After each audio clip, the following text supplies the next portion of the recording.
നമസ്കാരം. മോഹൻലാൽ വെളുപ്പിച്ചാൽ വെളുക്കുന്ന ആളാണോ നമ്മുടെ CM? എനിക്ക് തോന്നുന്നില്ല. കാരണം ഇതിപ്പോൾ ഒരു ഇലക്ഷൻ ഗിമ്മിക്കാണ്. മോഹൻലാലിനെ പോലൊരു മഹാനടനെ കൊണ്ട് അദ്ദേഹത്തിന് വലിയ കുഴപ്പമൊന്നുമില്ലാത്ത രീതിയിലുള്ള കുറേ ചോദ്യങ്ങൾ ചോദിപ്പിച്ചിട്ട് കുറച്ച് കാര്യങ്ങളൊക്കെ പറഞ്ഞു കഴിഞ്ഞാലൊക്കെ ഈ ജനങ്ങൾ, കേരളത്തിലെ ജനങ്ങൾ അനുഭവിച്ചതൊക്കെ അവർ മറക്കുമോ? ഈ ഫാസിസ്റ്റ് സർക്കാർ ചെയ്തു കൂട്ടിയ കൊടും പാതകങ്ങൾ എന്തൊക്കെയാണെന്ന് എല്ലാവർക്കും അറിയാവുന്നതാണ്. പിന്നെ മോഹൻലാൽ വന്ന് സരസമായ കുറേ ചോദ്യങ്ങളും ചോദിച്ച് അദ്ദേഹം കുറേ ടൈം പാസ് അങ്ങനെ നടത്തിയെന്നും പറഞ്ഞിട്ട് ഇവിടെ എന്ത് സംഭവിക്കാനാണ്? എനിക്ക് തോന്നുന്നില്ല കേരളത്തിലെ പൊതുജനങ്ങൾ അത്രത്തോളം നിലവാരമില്ലാത്തവരാണെന്നുള്ളത്. മോഹൻലാലിനെ സംബന്ധിച്ചോളം ബിഗ് ബോസ് എന്ന ഒരു നിലവാരമില്ലാത്ത പരിപാടിയിൽ പങ്കെടുത്തതിന് ശേഷം അതിനേക്കാട്ടിൽ നിലവാരമില്ലാത്ത ഒരു പ്രവൃത്തിയിലേക്ക് അദ്ദേഹം കടന്നുപോയത് ഈ ഒരു ഇൻ്റർവ്യൂ നടത്തിയതിലൂടെയാണ്.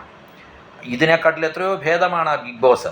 ഇദ്ദേഹത്തെ പോലൊരു വ്യക്തിയെ മഹത്വവൽക്കരിക്കാൻ മോഹൻലാൽ കാണിച്ച ആ പ്രവൃത്തി ഒരു കാരണവശാലും ജനങ്ങൾ അംഗീകരിക്കാൻ പറ്റുന്ന ഒരു കാര്യമല്ല.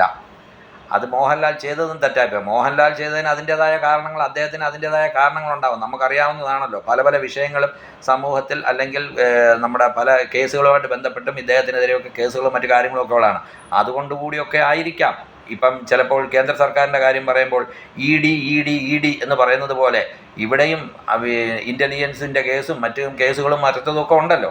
ഇപ്പം ചില ആൾക്കാർ, ചില സമുദായ നേതാക്കൾ ഇദ്ദേഹത്തിനെ സപ്പോർട്ട് ചെയ്യുന്നതിൻ്റെ കാരണം എന്താണ്?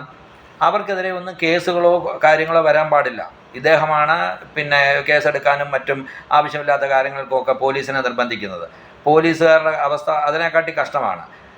സ്വർണം കട്ടവൻ ആരപ്പ, സഖാക്കളാണേ അയ്യപ്പ എന്ന് പറഞ്ഞതിന് ആ പാട്ട് എഴുതിയ ആളിനെതിരെ കേസെടുക്കാൻ പറഞ്ഞ് കേസെടുത്ത സർക്കാരും ഇവിടുത്തെ പോലീസുമാണ്. അപ്പോൾ ഈ പോലീസ് മനസ്സില്ലാ മനസ്സോടെയാണ് അവരിത് ചെയ്യുന്നത്. കാരണം അവരിത് ചെയ്തില്ല എന്നുണ്ടെങ്കിൽ അതിൻ്റെ ശിക്ഷ അവരനുഭവിക്കും. അവരെ സ്ഥലം മാറ്റും, അവരെ ഇപ്പം തന്നെ നമ്മുടെ അറിയാം IAS പ്രശാന്ത് ബ്രോ 1 വർഷമായിട്ട് പുറത്ത് നിൽക്കുകയാണ്.